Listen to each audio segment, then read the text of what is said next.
Good morning, my dear brothers and sisters. My name is Bhajan Singh Devsi. I'm a practicing Sikh. I'm very grateful for this opportunity to share my thoughts of justice and peace from a Sikh perspective. This is a very important topic currently for situations like those in the Middle East, etc. In Sikhism, justice is deeply intertwined with the principles of equality, service, and righteousness. Here are some key aspects of justice from Sikh perspective. Number one, equality and universality. Sikhism emphasizes that all human beings are equal regardless of the background, like race, color, or religion, etc. The principle is rooted in the belief that everyone is created by the same divine force. Number two, seva, selfless service. Justice in Sikhism is closely linked to the concept of seva or selfless service. Sikhs are encouraged to serve others without any expectation of reward, which helps to promote social justice and equality. Number three, dharma, righteousness.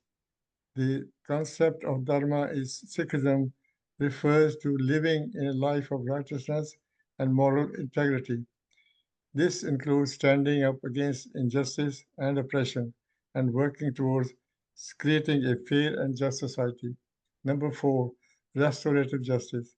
Sikhism also supports the idea of restorative justice, which focuses on repairing the harm caused by the wrongdoing rather than simply punishing the offender.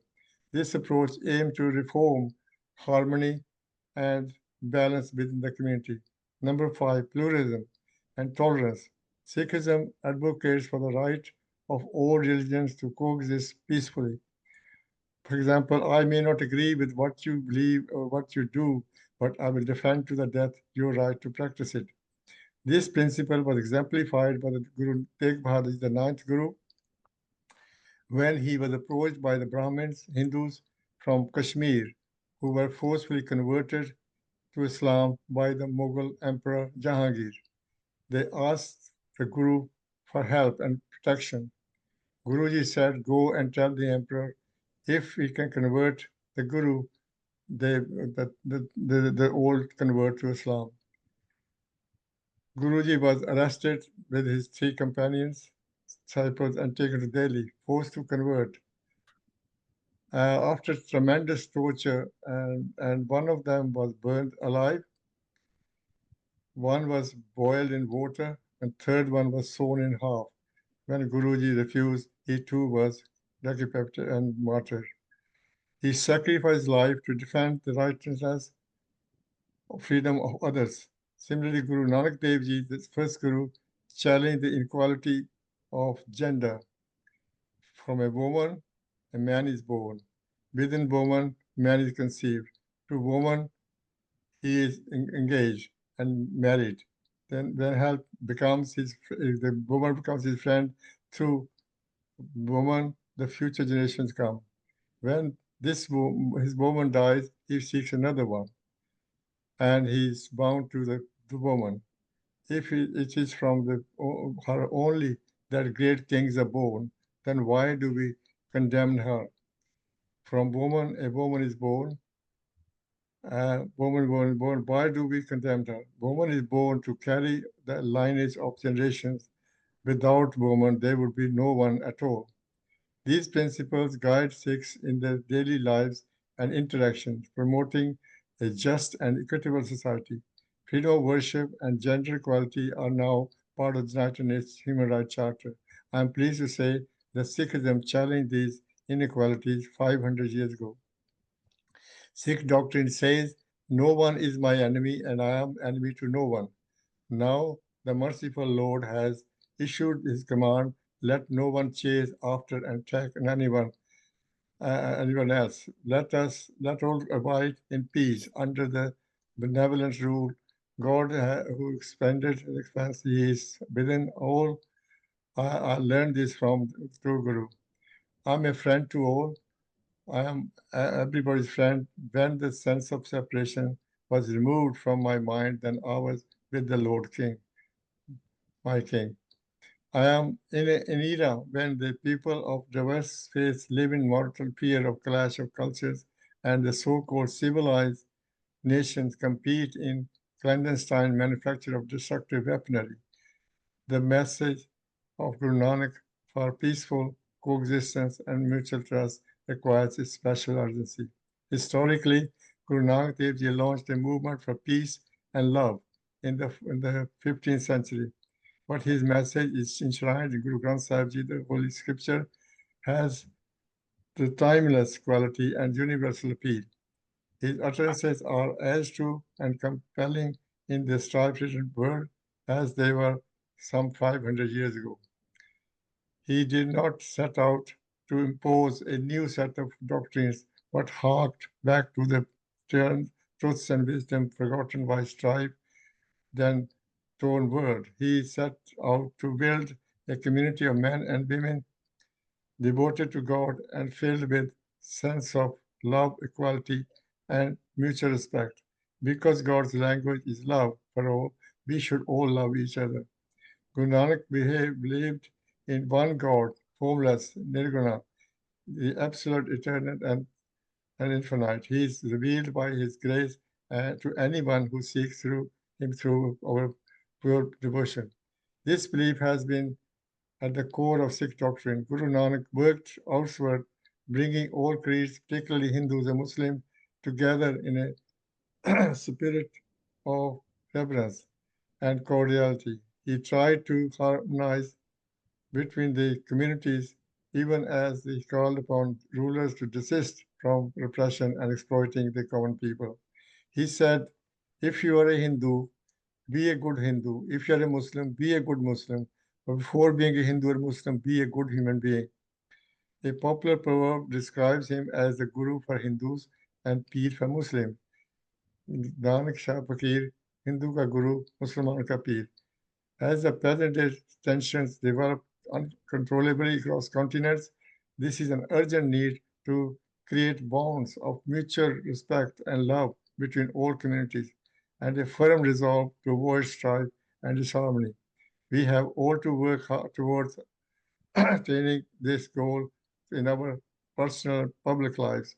No one can accomplish these goals better than and faster than the younger generation of every religious persuasion and nationality.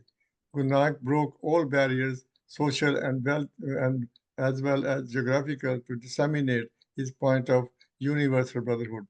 In a fiercely competitive world, Guru Nanak teaches us to share our resources, our possessions, and privileges.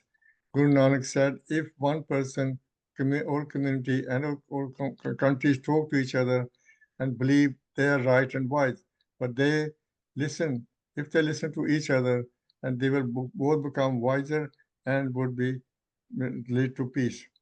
Today's leaders indulging in petty power, politics, and selfish gain need to heed this message. The world could be a happier place if we follow the basic creed. There is enormous emphasis on the emphasis on the idea of commonwealth, of spirit sharing. Guru Nanak appeals speaks of the importance of seva, serving the people, needy people, and combined with compassion.